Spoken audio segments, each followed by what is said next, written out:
২৮শে March ১৯৭১ সালের এই দিনে মুক্তিযুদ্ধে কুড়িগ্রামের ফুলবাড়ী ৬ নম্বর সেক্টরে লুৎফর রহমান পাকিস্তানি হানাদার বাহিনীর সাথে সম্মুখ যুদ্ধে প্রথম শহীদ হন।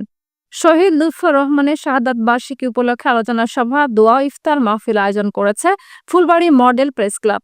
তবে ৫৪ বছর পরে এই প্রথম তার একমাত্র ছেলে নোয়াখালী থেকে এসেছে বাবার কবর দেখতে।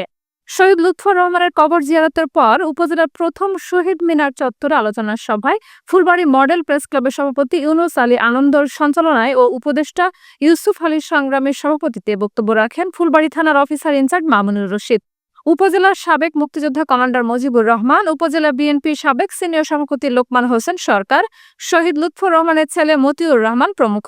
এ সময় অন্যান্যদের মধ্যে উপস্থিত ছিলেন শিক্ষক, রাজনৈতিক ব্যক্তিত্ব, মুক্তিযোদ্ধা, সাংবাদিক, ছাত্র, মতিউর রহমান পরিবার সহ গণ্যমান্য ব্যক্তিবর্গ। ফুলবাড়ী মডেল প্রেস ক্লাবের পক্ষ থেকে মরণোত্তর ক্রেস্ট প্রদান করা হয় এবং শহীদ লুৎফর রহমানের ছেলেকে এরপর দোয়া ও ইফতার অনুষ্ঠিত হয়।